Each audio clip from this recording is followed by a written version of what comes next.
আপনারা দেখছেন ২১শে টেলিভিশন।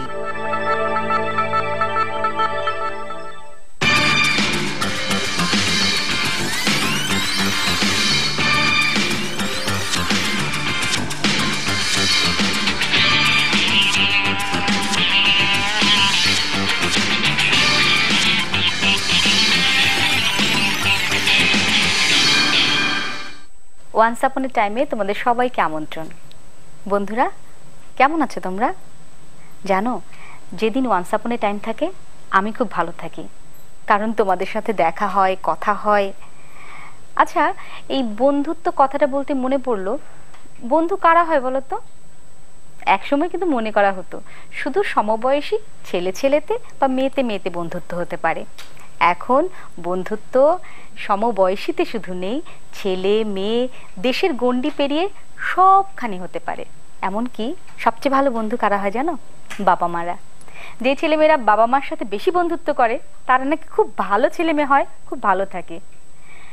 চলো দেখি আজকে আমাদের বন্ধুরা কি করছে। মেঘের কোলে রোদ এসেছে, বাদল গেছে টুটি, আহা হা হা হা।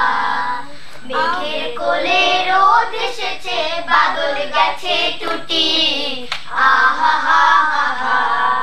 আজ আমাদের ছুটি ও ভাই, আজ আমাদের ছুটি, আহা হা হা হা। তোমাদের ছুটি আজকে? হ্যাঁ। ছুটির দিনে তোমরা কি করো? বন্ধুদের সাথে খেলা করি, মজা করি। তোমাদের বন্ধুরা কেমন? তোমার বন্ধুদের নাম কি? আমার বন্ধুর নাম মূর্ছনা। যখন বন্ধু কাউকে মনে করো, কি কি হলে মনে হয় তোমার বন্ধু, আর কি হলে না হলে মনে হয় যে না ও আমার বন্ধু না? ভালো আচরণ করলে তাকে মনে। তোমাকে খেতে দিলে, টিফিন থেকে অর্ধেক অর্ধেক করে খেতে দিলে? না। তাহলে ভালো আচরণ করলে। ভালো আচরণটা কি? তোমার সাথে আমি খেলছি, ভালো ভালো কথা বলছি, বাবা মার ব্যাপারে ভালো কথা বলছি, এগুলি নিয়ে একটা বন্ধুত্ব তৈরি হয়। আচ্ছা, আমি তো জানি কেউ এসে যদি বলে এই আঙুল দিয়ে বলে এই দেখো তোমার সাথে আমার ভাব, তাহলে ভাব। আর একটু পরে যখন বলে যে না দেখো তোমার সাথে থাকবো না, এটা দিয়ে কাটটি দিয়ে দেয়, জানো সেটা? না। জানো না? এটা ভাব আঙ্গুল, এটা কাটটি আঙ্গুল, জানো না? হ্যাঁ জানি, আমরা ভাব, এটা কাটটি। যখন কারোর সাথে বন্ধুত্ব হবে তখন এই ভাব আঙ্গুল দিয়ে ভাব দিয়ে দিবে নাকি? হ্যাঁ হ্যাঁ। আমরা আজকে একটা গল্প দেখব, ইউক্রেনের রূপকথা। ইউক্রেন দেশটার নাম শুনেছো? শুনোনি না? একটু কঠিন কঠিন নাম। এটা একসময় রাশিয়ার সঙ্গে একটা যুক্ত দেশ ছিল। 1991 সালে এই দেশটি তখন স্বাধীন হলো। একসময় মনে করা হতো ইউক্রেনকে রুটির ঝুড়ি বলা হতো, এত কৃষিকাজে এত ফসল হতো সেখানে ইউক্রেনে। জানো, ইউক্রেনের একটা দুর্ভাগ্যজনক একটা ঘটনা আছে। এটা হলো 1986 সালের 26শে এপ্রিল। ইউক্রেনে একটা পারমাণবিক চুল্লি জানো তো? নাম শুনেছো কখনো? পারমাণবিক চুল্লিতে যে তেজস্ক্রিয় পদার্থ এসব নিয়ে কাজ করা হয়, সেই চুল্লিটার একটা সমস্যার কারণে বিস্ফোরণ ঘটে। চেরনোবিল নামে একটা জায়গায় সেই বিস্ফোরণটা ঘটে। তখন কি হয় জানো? চারদিকে তেজস্ক্রিয়তা ছড়িয়ে পড়ে। বলা হয়ে থাকে যে প্রায় 4000 লোক সেই তেজস্ক্রিয়তায় মারা গিয়েছে, এবং পরবর্তীতে অনেক বছর পর্যন্ত সেই তেজস্ক্রিয়তার কারণে অনেক থাইরয়েড ক্যান্সার, শারীরিক মানসিক সমস্যার শিশুরা জন্ম নিয়েছে। কত খারাপ, তাই না? এই চেরনোবিল নামটা তখন অনেক মানুষ ভয় আতঙ্কে থাকতো, যে তেজস্ক্রিয় পদার্থ নিয়ে, পরমাণু এসব কথা শুনলেই ভয় পেত। আমরা আজকে ইউক্রেনে একটা রূপকথার গল্প দেখব। এই গল্পটির নাম হচ্ছে শিরকো। চলো দেখি। অনেক অনেক দিন আগের কথা। এক কৃষকের ছিল শিরকো নামে একটা পোষা কুকুর। কুকুরটার বয়স হয়েছে, আগের মতো কাজ করতে পারে না। তাই কৃষক একদিন কুকুরটাকে বাড়ি থেকে তাড়িয়ে দিল। বুড়ো কুকুর শিরকো মনে খুব দুঃখ পেল। বলল, আমি আমার মনিককে এতদিন ধরে সেবা করলাম, আর এই বুড়ো বয়সে আমাকে বাড়ি থেকে বের করে দিল। শিরকো নামের বুড়ো কুকুরটির এমন অবস্থা দেখে এক নেকড়ে তাকে জিজ্ঞেস করলো, এই তুমি এখানে কি করছো? শিরকো মন খারাপ করে উত্তর দিল, আমার মনিব আমাকে বাড়ি থেকে বের করে দিয়েছে। শিরকোকে দেখে নেকড়ের খুব মায়া হলো। আমি তোমার জন্য এমন কিছু করতে চাই যাতে তোমার মনিব তোমাকে আবার ফিরিয়ে নেয়। তুমি এমন কিছু যদি করো, আমি সারা জীবন তোমার কাছে কৃতজ্ঞ থাকবো। নেকড়ে শিরকোর কানে কানে বলল, শোনো, যখন তোমার মনিব জমিতে কাজ করতে যাবে আর তার বউ ভুট্টোর খড়ের গাদার কাছে তার ছোট্ট বাচ্চাটা রেখে কাজে যাবে, আমি তখন বাচ্চাটাকে নিয়ে পালাতে চেষ্টা করব, আর তুমি আমাকে ধাওয়া করবে, আমিও ভয় পেয়ে বাচ্চাটা ফিরিয়ে দেব, ঠিক আছে? পরদিন লোকজন যখন মাঠে কাজ করতে গেল, কৃষকের বউ বাচ্চাটাকে ভুট্টোর খড়ের গাদার কাছে শুইয়ে রেখে ভুট্টো কাটতে গেল। হঠাৎ করে নেকড়ে সেখানে হাজির। নেকড়ে বাচ্চাটাকে নিয়ে দিল ছুট। শিরকো নেকড়েকে তাড়া করলো। শিরকো নেকড়ের হাত থেকে শিশুটাকে উদ্ধার করে মনিবের কাছে ফিরিয়ে দিল।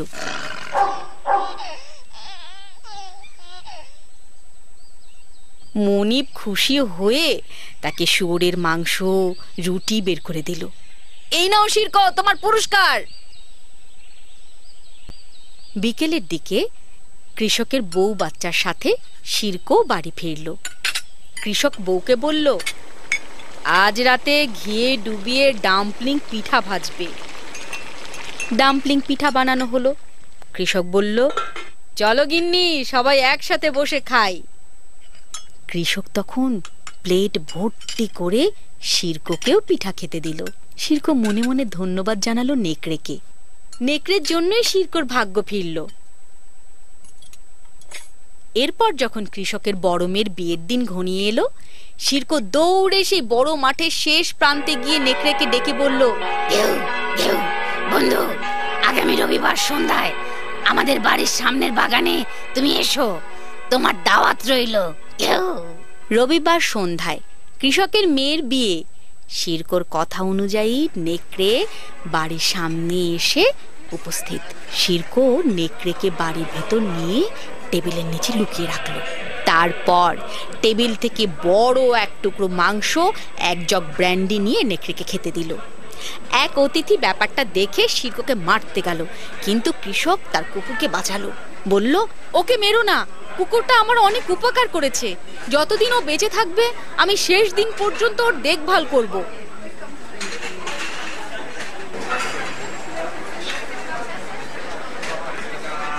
শিরকো এমন যত্ন করে নেকড়েকে খাওয়াচ্ছিল, তাতে নেকড়ের খুব আমোদ হলো। সে বলল, বন্ধু, আমার এখন গান গাইতে ইচ্ছে করছে। দয়া করে গান করো না, সেটা কারোর জন্য মঙ্গলজনক হবে না। আমি তোমাকে আরো ব্র্যান্ডি এনে দেবো, তবু ঈশ্বরের দোহাই চুপ থাকো। নেকড়ে মুখে আরো এক গ্রাস তুলে দিয়ে বলল, না, আমি এখন গান গাইবই। বলেই নেকড়ে বিকট সুরে গান শুরু করলো। অতিথিরা সবাই ভয়ে অস্থির হয়ে কেউ পা তুলে বসলো, কেউ পালাতে চেষ্টা করলো, আবার কেউ নেকড়েকে তেড়ে মারতে এলো। শিরকো ঝাঁপিয়ে পড়লো, এমন ভাব করলো যেন সে নেকড়েকে মারবে। কৃষক চিৎকার করে উঠল, শান্ত হন আপনারা, কেউ নেকড়েকে মারার চেষ্টা করবেন না, তাতে হয়তো আমার প্রিয় কুকুরটা মারা যাবে। আমার কুকুর শিরকোই ওকে শায়েস্তা করবে। শিরকো কিন্তু নেকড়েকে কোনো রকম আঘাত করলো না। সে নেকড়েকে বাড়ি থেকে বের হতে সাহায্য করলো। নেকড়েকে বলল, বন্ধু, একটা ভালো কাজ আর একটা ভালো কাজকে উৎসাহিত করে কেউ। তারপর থেকে তারা দুই বন্ধু একে অন্যের সঙ্গী হয়ে রইল।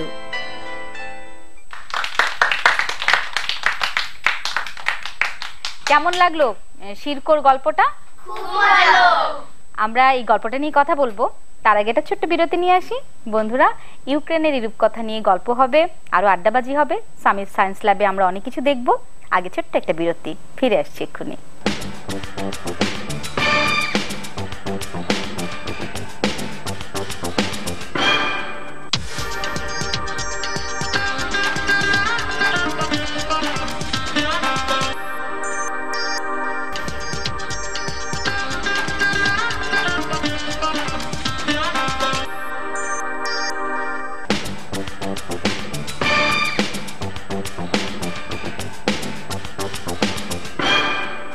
বিরতির পর আবার ফিরে এলাম ওয়ান্স আপন এ টাইমে।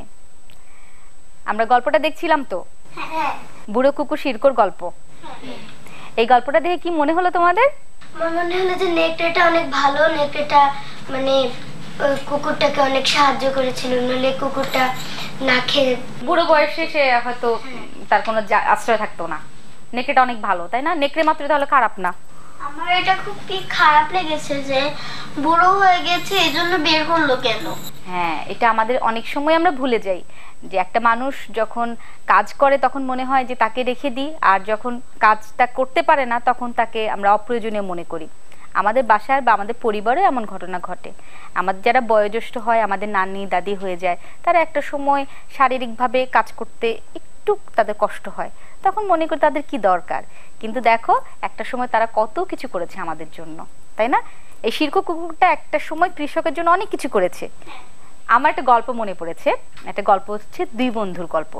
দুই বন্ধু একদিন বনের মধ্যে দিয়ে যাচ্ছে, তো যেতে যেতে যেতে একটা ভাল্লুক চলে আসলো ওখানে। ভাল্লুককে দেখে এক বন্ধু গাছে চড়তে জানতো, আরেক বন্ধু জানতো না। ওই বন্ধু করলো কি, তরতর করে গাছের উপরে উঠে বসে রইলো আরেক বন্ধুকে ফেলে রেখে। এই বন্ধু আর কি করবে, গাছে চড়তে পারে না, সে তখন মাটিতে পড়ে রইলো মরার মতো করে, যেন মরে গেছে। ভাল্লুক এসে তাকে শুকে চলে গেল। ওই বন্ধু গাছ থেকে নেমে বলল, আচ্ছা ভাল্লুক তোমাকে খেলো না কেন, তোমার কানে কানে কি বললো? তখন মাটিতে যে শুয়েছিল বন্ধুটা কি বললো জানো? বলল, ভাল্লুক আমাকে বলল যে বন্ধু বিপদের সময় অন্য বন্ধুকে ছেড়ে পালিয়ে যায় সে কখনো তোমার আসল বন্ধু না। অনুষ্ঠানের শুরুতে বলছিলাম যে কি হলে মনে হয় যে তোমার ভালো বন্ধু, আর কি আচরণ না করলে মনে হয় যে না এ তোমার বন্ধু না।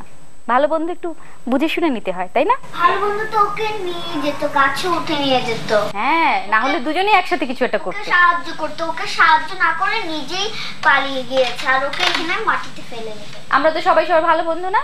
হ্যাঁ। আমরা কেউ কাউকে পালিয়ে কোথাও যাব না। বিপদের সময় সবাই একসাথে হাত ধরে থাকবো না? হ্যাঁ। একসাথে যুদ্ধ করবো। হ্যাঁ। আচ্ছা চলো, সামি কি জানি করছে মোমবাতি দিয়ে, দেখে আসি।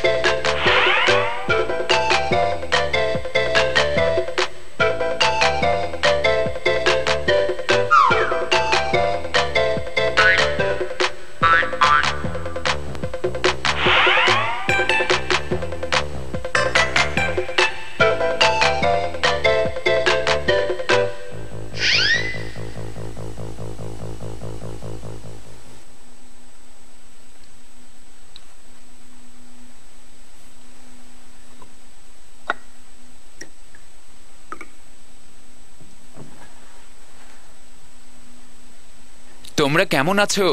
যে বইটি আমি এখন পড়ছি বইটা ভীষণ মজার, রোমাঞ্চে ভরপুর এবং অবশ্যই রহস্যময়তায় ভরা।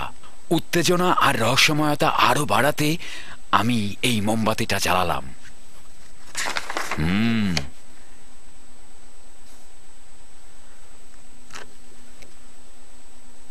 এই মোমবাতিটা আমাকে একটু ভাবাচ্ছে। এটার সাহায্যে শুধু আলো পাওয়া ছাড়াও আরো কিছু করা সম্ভব।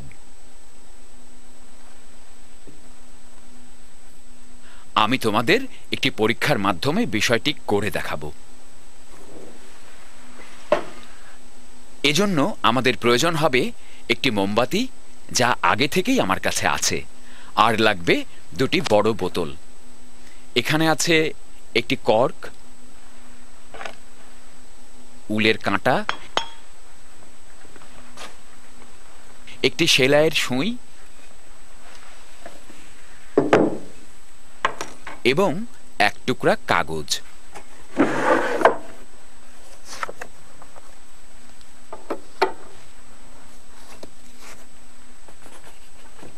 প্রথমে আমি এই উলের কাঁটা নিয়ে বোতলের উপর রাখা কর্কের ভিতর প্রবেশ করিয়ে দেব,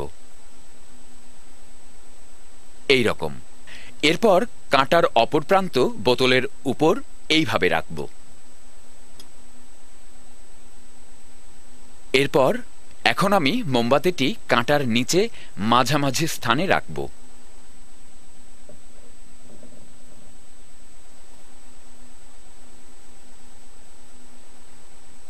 কি ভাবছো? কি ঘটবে? হায় আল্লাহ, আমি তো আসল জিনিসই ভুলে গেছি। আমি তো সেলাইয়ের সুঁয়ের কথা ভুলেই গেছি, যা একটি কাগজের সাহায্যে যৌথভাবে দিক নির্দেশনা করবে।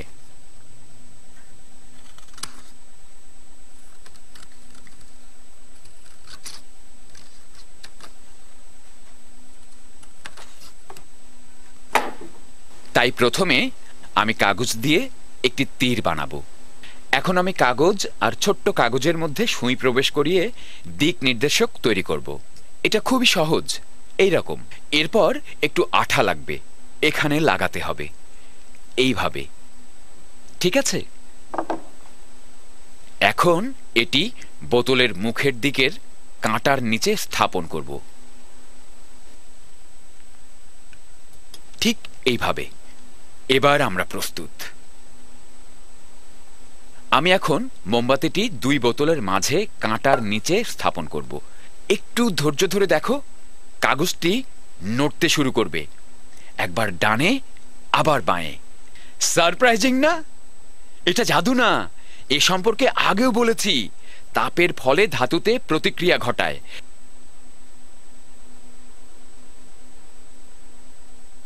কাঁটাটি স্টিলের তৈরি, তাই প্রতিক্রিয়াটি ছিল কম শক্তিশালী। যদি এটা অ্যালুমিনিয়ামের তৈরি হতো তাহলে এটি দারুণ কাজ করত। এখন আমি যদি মোমবাতিটি সরিয়ে নেই তাহলে কি হয়?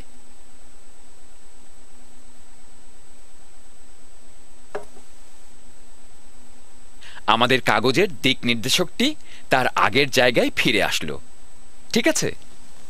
আমার মনে হয় এই পরীক্ষাটি বই পড়ার মতো মজার ছিল।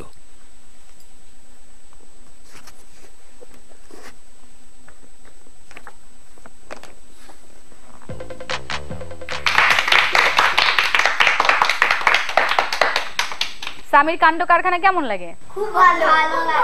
এই মোমবাতি আর ধাতুর যে খেলাটা খেললো, যে কাজটা করলো, এটা দেখে কি মনে হলো? তীরটা ঘুরছিল কিভাবে? তীরটা ঘুরছিল কিভাবে? কেউ বলতে পারবে কিভাবে ঘুরছিল? আগুনের গরমে তীরটা মানে ঘুরতে শুরু করেছে। মানে আগুনের গরম দিলে কাগজের তীরটা ঘুরতে শুরু করবে? তাহলে একটা কাগজ রেখে দিয়ে তার নিচে আগুন ধরিয়ে দিবে, কি হবে? কাগজটা পুড়ে যাবে না?